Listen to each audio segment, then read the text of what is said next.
And I just want to congratulate you on that, and just want to thank you for all that you've done for your community, because I can promise you that Kiwanis has made Augusta a better community. And when I look at this, I just want to say to you, thanks for all that you do. We appreciate what you're doing. You have a great club, and we just appreciate everything that goes on here in Augusta. And today I wanted to present to Martha, it's just a little patch. It says, congratulations on 100 years of service. And I think that's tremendous for you to be able to accomplish that. During my year, we had 10 clubs that turned 100. Yours was February 23rd of 20. And so I just want to say to you, thank you for all you do, and would like to give this to Martha at this time. Thank you.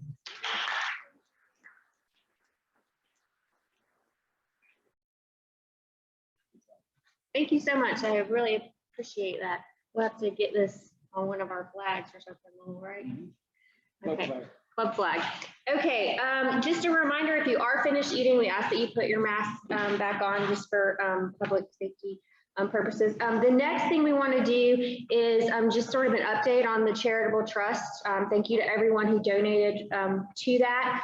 As a result, in addition to the money that we're able to put in our big scholarship fund, we're giving away $11,000 in charitable gifts. $5,000 is going to go to the Children's Hospital of Augusta because we're making a 10-year pledge to them, $50,000 over that 10 years, and then we're gonna have another 50. Oh, yeah, we can clap for that if you want to. We're also giving another $50,000 in scholarships over the next 10 years through the Scholarship Trust Fund. We're gonna have a bigger presentation for that on June 7th. We're gonna have a speaker from Augusta University and someone from their fellowship or foundation here for that. We've also given out another 5 awards of $1,200 each, made to various different charities, and I'm going to let the Charitable Trust do a bigger thing with that, hopefully next week or next 2 weeks. But today we have a guest from Camp VIP who's going to come up, and we're going to ceremoniously present this Kiwanis Club check for your $1,200 grant. And again, this is one of 5. And Will, come over here so you can get on the screen where everyone can see. Come up where you can see yourself on this one. Okay, so. Somebody take a picture. Derek? Derek was in charge of the photos. We're still figuring everything out in hybrid world. Say cheers, say something. Cheese. Cheese.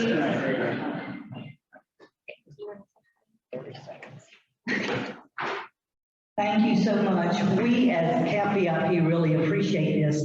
About a 30-minute synopsis. In 2000, the Marsh family started Camp VIP and is devoted to children in foster care and children who have been adopted out of foster care.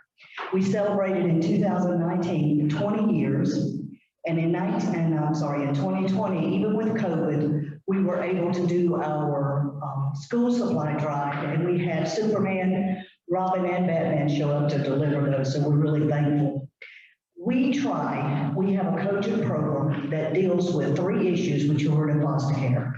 One, naturally, is blame, self-blame, the anger and the hatred that they feel for themselves. The other is learning to live with a family other than your birth family. That's really important to these children. And then just the anger issues overall. And I like to think in the last 20 years, we've served over about 3,000 children here in the CSRA. It's been impactful, and people like you have made this possible, and we are so appreciative. This $1,200 will fund 80 children for Camp VIP this year. We really appreciate it. Thank you, Kiwanis. Thank you so much, and thank you all who donated to the Charitable Trust who made things like that possible. Next, I want our Vice President, Derek May, to come forward, and he's actually going to be inducting a new member. So like I said, we have a lot of exciting things going on today.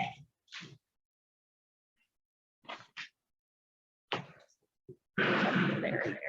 All right, thanks, Martha. Well, you know, a couple of weeks back, we had a milestone, had our first in-person meeting, and here's another milestone, first one since last March, and our world changed. And I'm going to let him, so that the folks looking in on the computer can see him and not look at me talking about him. It's my pleasure to welcome James Holmes to the Augusta Kiwanis Club. Before I put James on, I just want to say James is a good friend of mine. I'd like to take a little bit of credit for being responsible for the fact that James is here in Augusta, because I met James in the newspaper industry several years back. Very great reputation around the industry, and we coerced him to leave his job in Little Rock, Arkansas, and relocate to Augusta, Georgia, where he's become a great member of our community.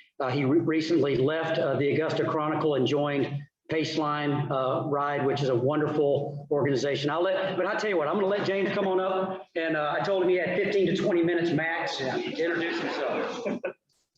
Thank you very much, Derek. I appreciate it. Nice to see some familiar faces. Again, my name is James Holmes. I've been here for about 6 years. I came here from Little Rock, but by way of Florida, grew up in Florida, military kid, grew up in the Panhandle, and went to the University of Florida. Yay or nay about that, but still love the area, love living in enemy territory here. I've got 2 daughters. We live up in Evans. I've got a 12-year-old and a 14-year-old. And our favorite animal, our favorite child is our dog, who is a 16-year-old beagle. And my wife, Shirley, and I just love this community. And I'm happy to have the opportunity to give back through Kiwanis. I appreciate Derek inviting me and telling me more about this organization. And I look forward to serving with all of you. And good to see again some familiar faces. So thanks a bunch. Thank you.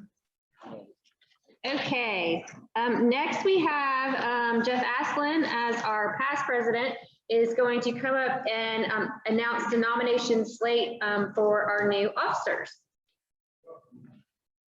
All right, thank you. I am really delighted and privileged to be able to announce to you all today our 2021-2022 slate of officers. These will come out in Kiwanis notes for the next 2 weeks, and you'll be able to comment on those as well. So without further ado, our president for 2021-22 will be Troy Lanier, President-elect Derek May, and our vice president, this is all new, John Robertson. Thank you for accepting that, John. We're excited for what you're going to bring to this club in that leadership role. And our secretary-treasurer, continuing on, will be Lowell Dorn. Our immediate past president will be Martha again, so I'll be giving that ring to her. In terms of continuing board members, we've got Catherine Robertson, Sarah Bell, Mark Alberton, Zadok Williams, and Joe Sharina. And our incoming board members, these are our folks that will be stepping up to help out the board as well, will be Robbie Moore, Roddy Kitchens, John Vincent, Trey Few, and Larry Knox. So, and then also we had the privilege of adding one of our trustees for our scholarship fund, and that is Nick Euros. So Nick will be coming onto the scholarship fund there as well. And I tell you what, this has been a really unique learning experience for me. There's a lot of magic that goes on when you try to select officers and try to get folks to agree to serve. So thank you so much for that. And in that light of magic, I want to tell you about the Spanish magician who tried to make himself disappear. And so he started out and he says, unos, dos, and he was gone without a trace. Thank you. That means I don't have to tell a joke. Yeah. Thank you, Jeff. Leave it on a high note. Okay, I do want to just, for those of you who were able to attend the Interclub meeting, I hope you enjoyed it. It is available on YouTube if you didn't see it. It was on March 22nd. Tom Robertson gave the club history, which that's worth watching the video alone just to see that. But also Lowell and Ward Clayton did an excellent job on their presentation on the Masters and Augusta National. And I do want to note that the Indianapolis Club has invited us to an inter-club meeting for them. It's going to be April 29th, and they're going to have the president of the Indianapolis Motor Speedway speaking at that. So as soon as I get that Zoom link information, I'll be sure to pass that along. Okay, so our history lesson, I want to do something. It's coming up. Thanks. Okay, I didn't forget you, I promise. Okay, so I wanted to do something a little different with our history moment for today, but before I do, I feel like I would be remiss if I didn't acknowledge that April 12, 1861 was when the American Civil War began. So this date will forever go down in history as the start of the bloodiest war in America. But, you know, I could talk at length about that, but instead I want to do another type of history. I want to begin by thanking General Perry Smith for writing his memoir, Listen Up, and for graciously sharing gift copies with everyone here today. If you didn't pick one up on the way in, they are on the table on the way out, and I'm sure he will sign them for you if you're interested. So for the remainder of the history lesson, I wanted to share one of my favorite stories out of the book, although I have multiple ones, so I just had to pick one. So I'm going to confess there are many, so I had to look hard to choose just one. So, and what I like about this book is there are stories, but there are also lessons that go along with the stories. So this is the flying story, Saving an Airliner, 1978. In 1978, I was flying an F-15 over Germany when I received a call from the controlling agency. An airliner was in trouble, and I was asked if I could help. The controller explained that the pilot's airspeed indicator was reading 0. This meant he had no way of knowing how fast he was going. This would be a problem on his descent and landing. I located the airliner and joined up on his wing. After making radio contact, I suggested that the pilot could fly on my wing all the way to touchdown to the Frankfurt airport. He said, "I can't do that." He explained that he didn't know how to fly in formation with another aircraft. Then I suggested plan B, that I fly at his wing and read off my airspeed every second or two. Since we would be flying together, we would be flying at the same speed. The airline pilot liked this idea, so we headed to the airport. I asked him what speed he wanted to remain at each phase of the flight. About every 2 seconds, I would radio to him our mutual airspeed. He informed the control agency that we would be coming down together. The airline pilot did all the navigating. All I had to do was fly a few feet off his wing and read off my airspeed. When we got to the most important part of the flight, the final approach, he lowered his landing gear and flaps. He told me he wanted to remain at 125 knots all the way to touchdown. I kept reading off the airspeed, 124, 125, 126, 125. As he began to round out for his touchdown, I moved my throttles forward and flew back to my base at Bitburg, Germany. I've often wondered what the passengers thought when they saw the fighter jet flying off their wing of their airliner. Did the pilot let them know what was going on, or if so, did it cause them any concerns? What lessons can be learned from this event? Number one, when you're in trouble, ask for help. Too many people try to solve problems by themselves. Ego, insecurity, lack of ability to trust others, or lack of a robust brain trust are just a few reasons why people are unwilling or unable to reach out for assistance. Number two, when you're asked to help someone who is in need, drop what you're doing and move quickly to assist. Number three, be creative in looking for a solution to that problem. And number four, if your first answer doesn't work, come up with another. So like I said, this is just one of the many great stories. If you don't know General Smith well, once you read this book, you'll feel really honored, if you didn't already, to know him and to it's a really great book. I'm notorious for starting a book and reading like 3 chapters and never finish, and I read this cover to cover.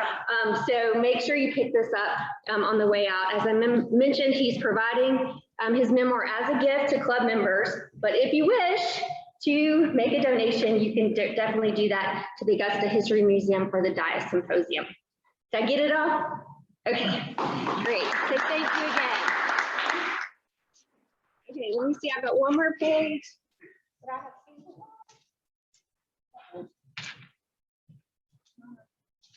There we go. Okay, so now we have our attendance prize. Now, when we were meeting in person, we all took turns providing attendance prize. Since we're not sure who's going to be coming in person and who's not this time, we are asking for volunteers rather than assigning people attendance prize. So I have a sign-up sheet up here at the end of the meeting if people want to volunteer to provide an attendance prize. And I'd actually brought one for today. but our speaker has given a better one. So I'm just going to tuck mine away and wait for another day to use mine. Our speaker has brought us a $50, see, it's much better than the one that I brought, $50 gift card to Topgolf. So we're going to draw that in a minute. But for those of you who would sign up to donate, we are asking for a $10 to $15 gift card, because that way we can include those people who have joined online, and I've been keeping track of you, and you have attendance slips too, I promise. And I've mixed them in, so it's going to be more fair. And then we'll be able to mail it if you're not here in person. So I'm going to ask Shawn to draw a card. Pressure on me.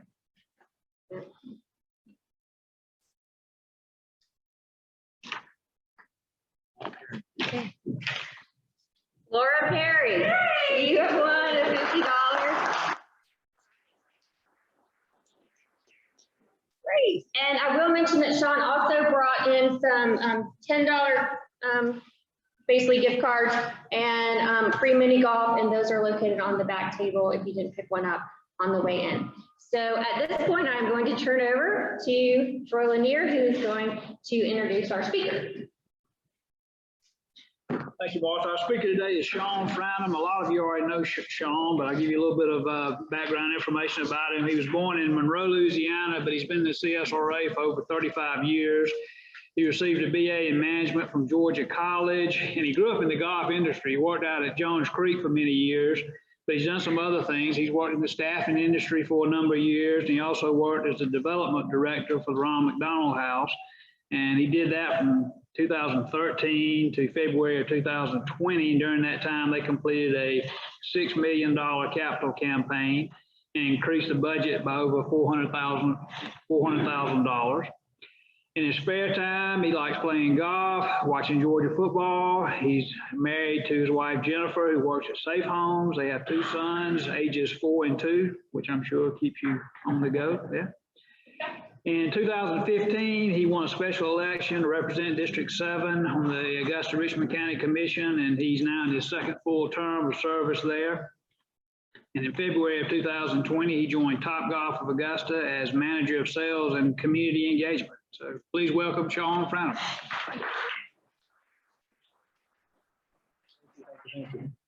As I pull this up, I just want to say this club meant a lot to me over the 7 years that I was with the Ron McDonald House. Y'all, Coach Brian over there, I see you.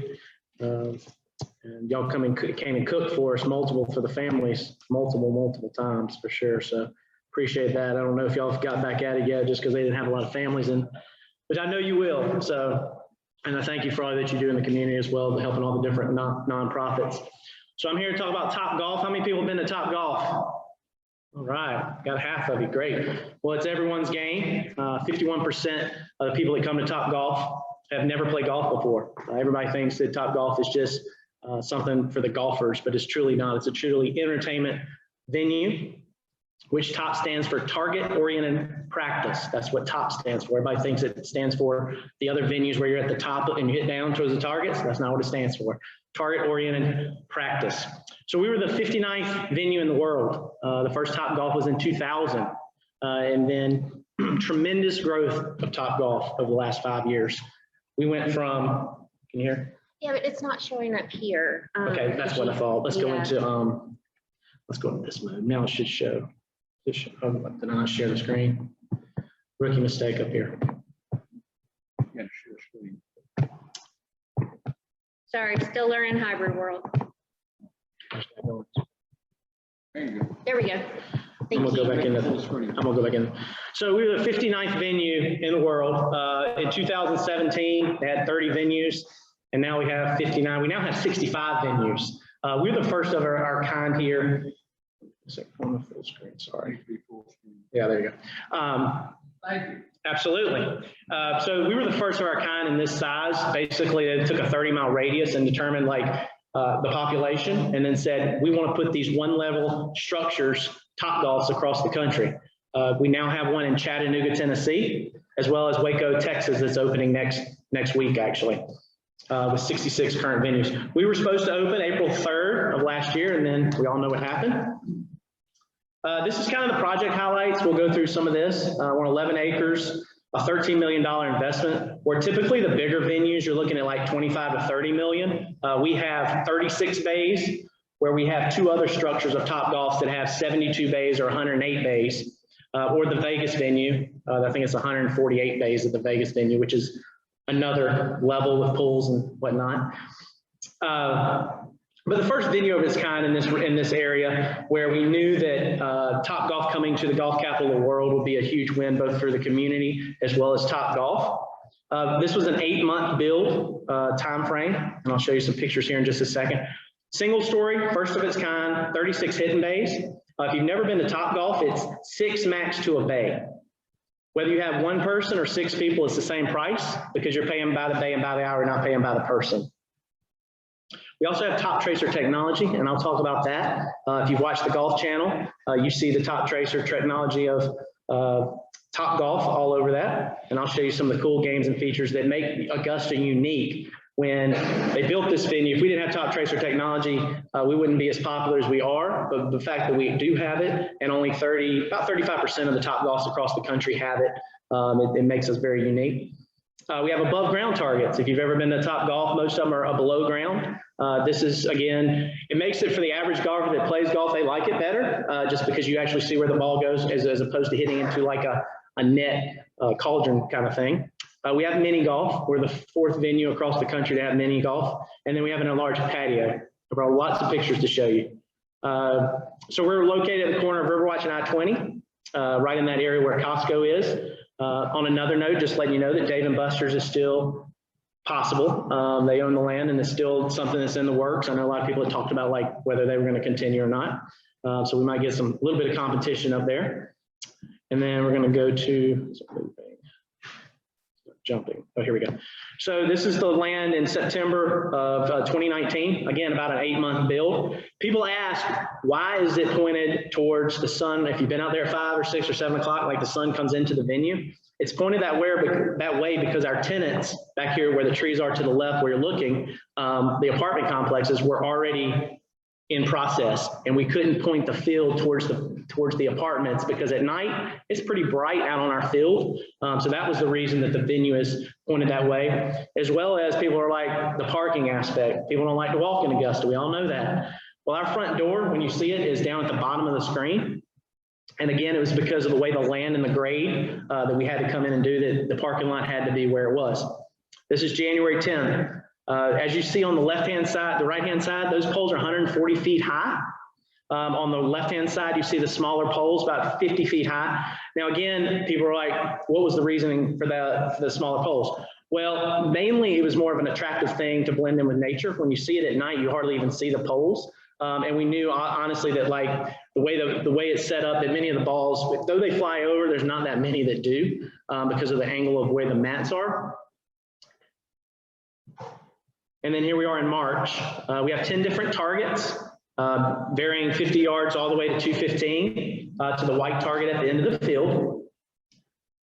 Our mini golf you see on the bottom left of the screen, and then we have a VIP deck a little bit north of that mini golf. And then one of the things that made us unique was the community garden field. And you're going to see that here in just a second, where we want people to come out, have a drink, have some food, and enjoy the Augusta weather. We have 3 different fire pits, as well as we have a stage that I don't think I have a picture of the stage. This is us at night, again, June 2020. We have one thing about Topgolf is it is fun. We like to have fun. The culture of Topgolf is very unique. I'm one of the older people that work for Topgolf, unbelievably, and we have a Facebook called Workplace that basically we focus on all the different venues post things of what they're doing to have best practices. And it's truly unique that we have the ability for associates to come and give ideas, share their experiences. We create moments that matter for guests, and it's a true one-team approach here at Topgolf. As you know, we went through a pandemic. One of the things that through the pandemic that allowed us to be successful, we were steadily busy. We opened in, like I said, in July, is that we're safe. We all wear masks. We clean the bays between usages, where there's 10 feet between each bay. We have hand washing stations and cleanliness stations throughout. We clean all the clubs, balls between usages and all the touch points. We're outdoors, and people, when they come to our venue, they can't believe it. Number one, they think that it's indoor, like very covered, but it's not. I mean, you can basically, we're open every day of the year, but Christmas and Thanksgiving. When I was training in Fishers, Indiana, it was 3 below, and the full tee line, the whole feet, it was packed. And I was like, this is crazy. But the heaters, we have a heater at the front, a heater at the back, and then we have fans in every bay as well. So we are truly a 365 venue for anything, any type of event that you want. This is the field. To your right, to the right is the VIP deck. The VIP deck is a little bit bigger bays, and I think I have some pictures of that as well. But just 36 bays, as I said, 6 per bay. If you have more than 6 people, you have to have a second bay.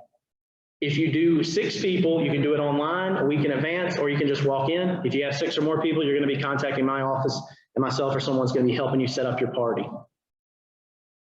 This is our common area. This area we've hosted retreats, we've hosted morning meetings, we've hosted lunches. Again, socially distant chairs, socially distanced couches. This was actually before we opened, and that's why the cornhole board is in the screen. But we haven't gotten to that point yet of basically opening up the venue with, we have like 8 cornhole boards, we have 4 checkers, we have huge Jengas. And again, trying to make that fun family environment for people in Augusta for something to do. This is the huge pavilion area. We can probably get 200 people out here. There is a stage that now, there's a green chair to the left of the screen. There's actually a stage now, the SRP has put up, where we will be hosting events on Friday night starting in May. Again, we hadn't been able to kind of show off the venue in that aspect of having people eat and drink yet due to the pandemic. This is our mini golf area. Again, huge program opportunities. I would say if you have any kids groups, Boy Scout groups, we have great different rates and packages for each kind of group that you have. But all that's AstroTurf, and back here, I go back all above where those poles are, it's all AstroTurf. So again, it allows us to kind of open up the venue for different events and different things in the future. Obviously, Masters last week was not very as popular for us because there wasn't a lot of patrons here. But I've already got 3 calls to really utilize the venue significantly next year because they were here and they saw it and they saw the space and safe and how close we are to the Augusta National, where people stay. And so it's going to be a huge win for us next year, I think. This is the VIP deck couches area. Again, the deck is on the outside past the couches, holds about 75. And then this is the VIP couches. We've had a lot of banks that have hosted events where they want to do networking events where people could spread out and feel safe. And then this is the VIP deck as well that holds about 75. It doesn't hold 75 right now due to the COVID. So I talked about the top tracer aspect. Basically, when we opened in July, we had the top tracer range in the world with the number of cameras that we have. The balls are tracked through a camera system. There's no chips in the balls like you might have gone to some other top golfs. But for the average golfer, the good golfers, you can come play these virtual courses. Pebble Beach, St. Andrews, Spyglass, and Spanish Bay. You play like you're regularly playing them. You hit your driver, and then you basically have, an iron shot in. Once you are 35 yards in, you go to a chipping area where it's a yellow target, and based how close you are to the pin, it could be like birdie, par, bogey, and it's on the fly. You just hit a little chip shot onto our yellow target, and that's kind of like the putting aspect of the event. This has been very popular for us. We now have the ability just started that we can play between venues. So if you have a corporation that has multiple locations like in Greenville, then we can now play the Greenville location in the tournament aspect. This is going to be huge, I think, for the community. Angry Birds, if you have any kids or grandkids, this is the game. It doesn't matter how good you are. You basically, and I know y'all can't probably see it based on the little thing, but you basically fly a bird. You hit the ball and it flies a bird into a building and destroys the buildings, and they get a lot of points. The kids won't come out of the base with this game. Kids can come, whether they're 4 years old. We have little kids clubs, and I have lots of teenage birthday parties right now because it's an affordable way to have outdoor fun for kids, which the kids package is like $25 per person, 2 hours of golf and food. Then the leaderboard function. This is brand new, just came out in February. It allows you basically, if you have an event with multiple bays, that you could, if I'm hitting in 101 and you're in 103, then you can see what I'm doing in 101 and you can see, and I can see what you're doing in 103. It's a competitive way. We're about to add even more competition to the venue as well as a top trivia and a top relay where there's different games and aspects that the other venues have. We'll have that by August of this year. That again, it's fun, it's competitive, and a fun way to kind of engage team building with your group with Farmway. This is just some of the different events. I've talked about most of these.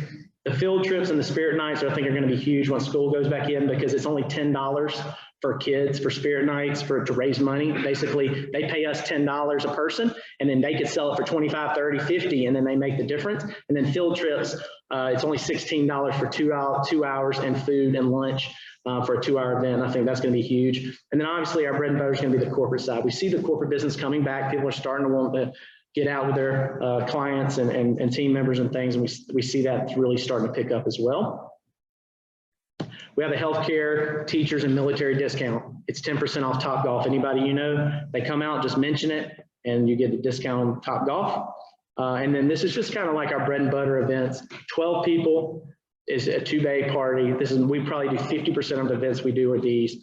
It's golf. There's a food and beverage component in every event at Topgolf, whether that's one of the platters you see on the screen, or you can do a food and beverage credit, which is $175. It's like a minimal spend. So a typical event for you, a 12-person event on Monday during the day at lunch, you're going to spend $315 plus tax for 12 people. That's 2 hours of golf, food and beverage credit, and tax plus tax, so $315. Lastly, the main thing, 6 or less guests, online reservation a week in advance or walk in. 7 or more guests, you're going to book it online or call the sales office. No more than 6 guests in a bay. And that's all I have.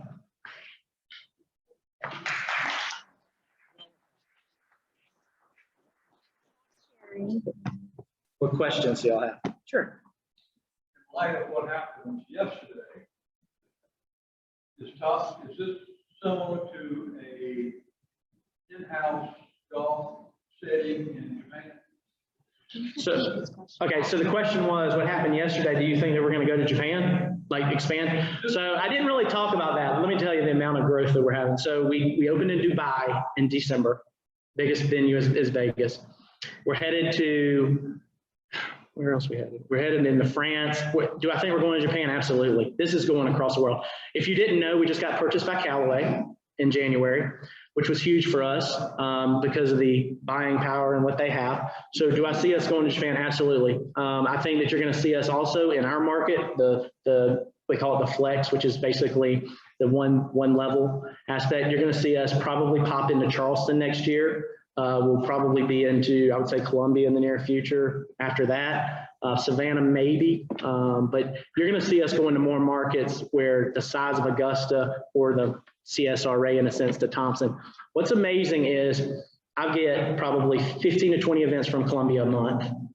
I get probably 10 events from Savannah a month, and then I'm all the way to Greensboro. I probably get 8 or 10 a month, and then sometimes a Hilton Head. I mean, it's that kind of radius. So it's pretty cool. But absolutely, we headed to Japan. There's no doubt in my mind we're going to be. So, yes, sir. How many folks do y'all have on your staff? Has it been hard? What do you think of the talent you got? It's been very challenging. Number one is we're all tested before we go into work every day. It used to be where we temperature check. Now it's an electronic where you have to answer questions. And if you say you have a headache and you don't pass, you're out for whatever the time, 3 days, 7 days. Very challenging. We've lost managers to COVID. Again, we've had the great thing about Topgolf is they truly care about their associates. Like they've sent in 2 managers last week to help with masters because one of the associates lost a family member. So, they pulled them from Colorado and Texas because those venues were not doing as much yet. They hadn't fully opened up in Colorado. And so they sent managers here on their dime and paid for it all. We have 190 associates at Topgolf. The problem has definitely been, the pandemic, the stimulus checks. I mean, they're making a lot of money. The unemployment when they were making $300 and $400 on top. I mean, it was definitely a challenge to open up the venue, no doubt about it, for sure. Yes, Ms. Laura. Speaking of the pandemic, can you tell me a little bit about how, hopefully this is going to end. Do can you tell me a little bit about how, I mean, I guess y'all kind of opened up in the beginning of all this. Do you all have a different way you might do things if you ever get the chance to do that? I would say, honestly, Your setup there? honestly, we've been open pretty much since July. And I say that like I had 2 venue buyouts. I had one that was 260 people. I put 216 in the bays every day, and then I had 50 additional people in the common area. The problem is we don't have any live entertainment. We don't have any form of like games or anything for the kids to do if you're waiting. So that aspect really hasn't opened up. But as far as like from the event standpoint, I feel like, you know, people, I mean, the corporate side has not come because they didn't want to bring all their associates, their employees together. But the nonprofit, I got 3 nonprofit events because they see the aspect of it's fun, it's entertaining. We had the Chamber Golf Tournament last year that was fun and interactive, to where people basically, when you play in a golf tournament, you're with your foursome and that's it. Where at Topgolf, you know, you can walk to a bay 2 downs and talk to them. And it was a great networking event. We had the Aiken Chamber that came over with about 100 people as well, their first big event. So I feel like people have felt, because they see what we do, like the barriers between the bays, the masks, the cleaning, like they see we're taking it serious. I mean, it is our #1 service area is safety, because we want to make sure people feel safe, that people have been receptive to it. And it's probably why we've been pretty popular since we opened, for sure. Yeah. John, do you think Rice and DeChambeau could hit it over your net on the far end? No, no way. Hey, Shawn? Yes. Somebody else have this? I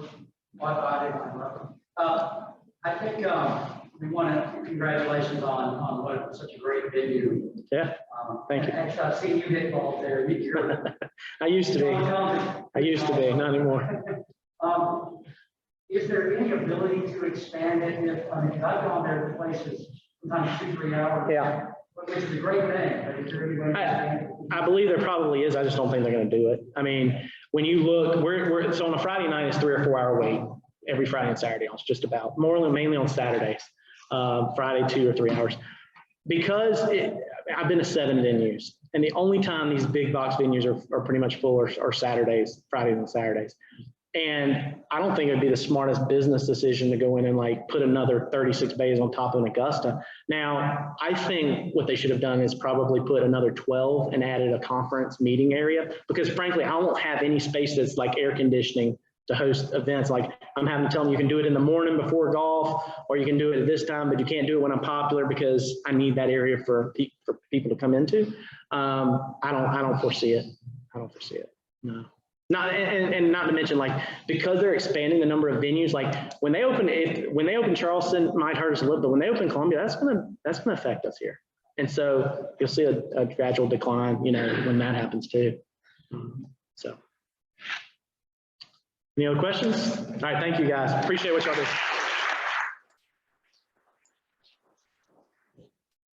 Thank you very much, Shawn. We have a attendance or speaker gift for you. It's a Kiwanis bell. Appreciate it. Ring for good luck. Okay. Our next meeting will be April 26th. So we're still staying on our every other week meeting schedule. We'll have someone from the Coliseum Authority, right?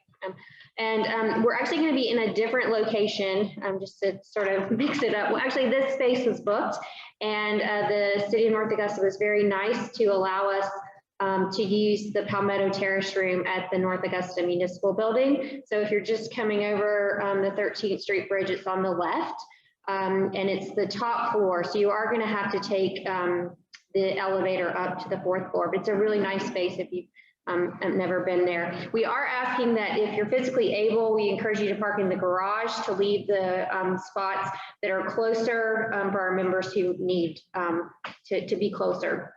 And I'm not going to do a joke because Jeff already did one, but we are going to have a thought for the week that ties sort of into the whole Topgolf thing and practicing. So practice is the most important thing when it comes to succeeding in any field. While perhaps most closely associated with sports, it's hard to maintain consistent achievement in any field without regular practice.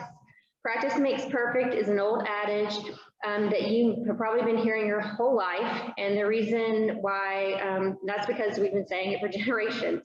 As an athlete, practice is one of the few things that you can control that can help you excel at your sport. Your motivation, your gear, nutrition, all the professional and familial support are important, but practice is what contributes most to your success. So your inspirational quote for the week, don't practice until you get it right, practice until you cannot get it wrong. So I do want to, before we go, remind you there are the gift cards from Topgolf. Shawn also brought some sunglasses. If you need those, you probably do need those today. Some koozies, etc. So if you want any of that, come up here. If you want to sign up to provide the attendance prize for a future meeting, we have that sign up here. I want to thank Shawn for the prize today. Want to remind you, you get all kinds of free stuff here today. I mean, you should be really happy that you came. Don't forget, if you haven't already, pick up a copy of General Smith's book on the way out. There are some brownies or whatever that chocolate deliciousness that you may have passed up on the first round, because you get one now, or take it to someone and make their day, pay it forward with that, or you can take them a salad that might make someone happy. And the last thing I want to do is just thank our former Georgia governor for driving all the way to see us and bring us our patch. I want to thank everyone for coming. It's so nice to see some faces that we haven't seen in a long time. And I want to thank the people who made this meeting possible today. It's a lot more work than just rolling up to the river room. So I want to thank Lowell, who got here early with Mark Alberton, who graciously loaned us his projector. And I want to thank Derek, who got here early to make sure everything is set up and provide tech support. Brian Graham, who is the reason why there's all kinds of hand sanitizer and masks. Thanks to everyone who's wearing their mask.